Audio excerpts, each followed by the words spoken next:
British journalist Graham Phillips has been deported from Ukraine and banned from entering the country for 3 years on the grounds that he's been working for RT. He'd been held in captivity by the security services for 3 days after going missing while covering the conflict in the east. And we now have the chance to speak live to Graham, who joins us from Poland. Graham, it's good to see that you're alive and well.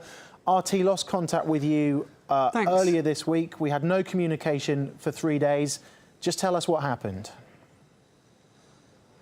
I was taken by the Ukrainian military at Donetsk airport on Tuesday night. I was held in captivity by them. I was put in a room next to an artillery position that they were firing heavily from, that was being fired on.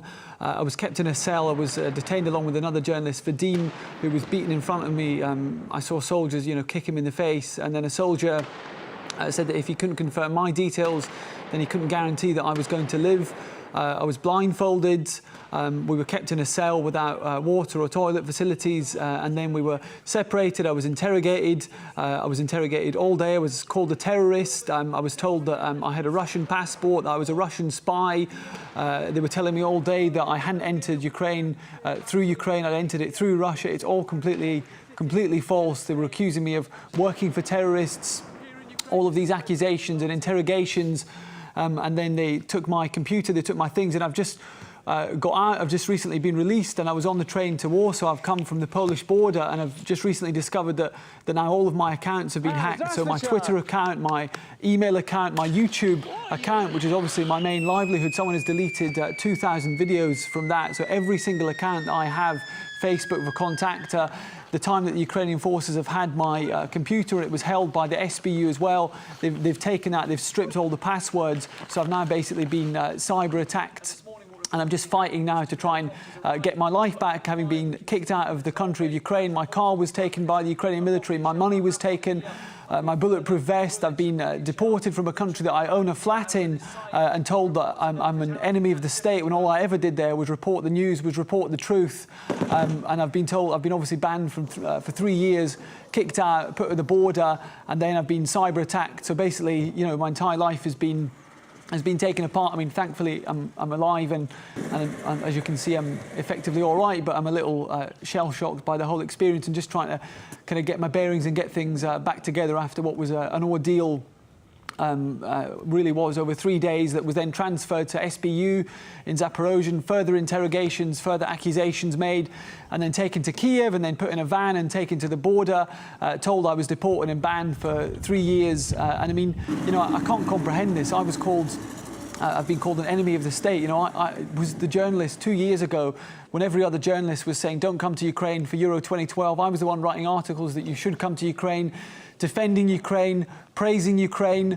But, now the Ukraine that we have, what can you say in praise of Ukraine? This is a Ukraine that's had a violent revolution, install a coup government, which has instigated a civil war, which is seeing hundreds, perhaps thousands of civilians killed in the east of Ukraine, a country which has collapsed, an economy which has collapsed. I don't even know what Ukraine is anymore to even be banned. We were in the car and they were telling me that if the government changes, then the ban might not be valid. And of course, the government dissolved as we were even traveling to the border. Coalition collapsed yesterday. So it's hard to even know what Ukraine is, but whatever it is, they tell me that I'm banned for 3 years. And that was the only reason given, is that I work for RT, which they say is enemy material, which is an enemy agent.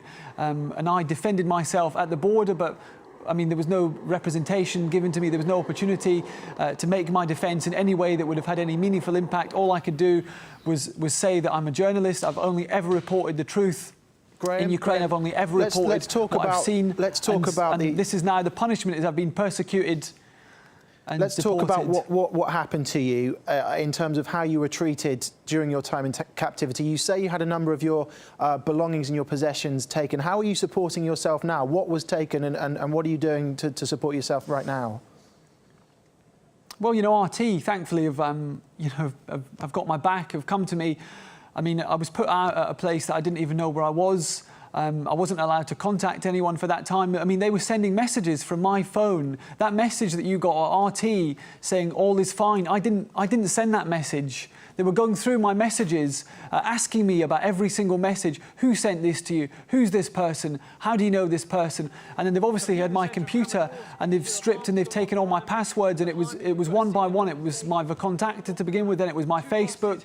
And then I was on a train, so I've been offline, and then I've come out and my email account has been hacked, and my YouTube account, which is, what I do is videos, and I put them up, and I had 2,500, and they've deleted 2,000. They've hacked my Twitter. They've been putting Ukraine propaganda in my Twitter account. So, I come out the other side, as you can see, I haven't shaved for a lot of days. I haven't showered. I'm just trying to kind of get my life back together. I'm still being attacked. I'm still now, I'm sure I'll bring my computer out and there'll be further attacks, further cyber attacks. So I'm still under attack, even though I'm out of Ukraine, and just trying to kind of keep on and kind of get through this. And thankfully, obviously I'm alive and okay. And Vadim was also released. He was beaten in front of me. This is a boy. Ukrainian soldiers got him on the ground. They were kicking his face, and I was saying to them, "Look, stop." And then they turned to me and said, "You're not English. You're Russian." And then the soldiers, they were finding out information about me online, and they were saying, "Why are you working with Russian terror?" And I was saying, you don't understand. You're not fighting Russians in Donetsk. You're not fighting Russians. You're fighting people from Donetsk. And they were saying to me, "No, everyone there, these are Russian terrorists." I've just come from Donetsk. These are Donetsk people who are defending themselves against an army which then it transpires the Kiev government didn't even acknowledge that I was detained. The army doesn't even report to them. Is it even an army? Who even knows in Ukraine anymore? All it is a catastrophe. I just returned to work there. Literally the day before. I was really, pleased to be back with RT, who've always been so supportive to me. I was pleased to be back in the field, and I still want to go back to work. I'll get through this, and thankfully I've had the support of my colleagues at RT, and a lot of people have sent me messages. A lot of people have come to my back. So, we'll get through this. I'll keep on reporting. I'll get back to action. This is obviously, it's a hard time in Ukraine. I wish I could be there covering the real news, covering the real story, getting that across with RT. But what's happened is persecution. I was in Kiev. What have you got in Kiev? You've got flags of the European Union everywhere, flying flags of the European Union. And what's happened? This is persecution. This is an infringement. This is a direct violation of freedom of the press. This is persecution of journalists. This is an attack on freedom of speech. This is a direct contravention at every single level on these so-called European values, which Ukraine seems to have so emphatically embraced, that you have flags flying everywhere in Kiev for a European Union, which Ukraine is the absolute antithesis of at the moment, deporting a journalist from the country for only ever reporting the news on the basis that he works for an enemy agent, which is a news channel, which is RT, which is an objective news channel, which has reported consistently quality coverage throughout the conflict in Ukraine, in which now I'm not there to report because I don't report Ukrainian propaganda. So if you don't report Ukrainian propaganda, then you're deported from a country, and it doesn't matter that you own a flat there. It doesn't matter that you have a life in that country.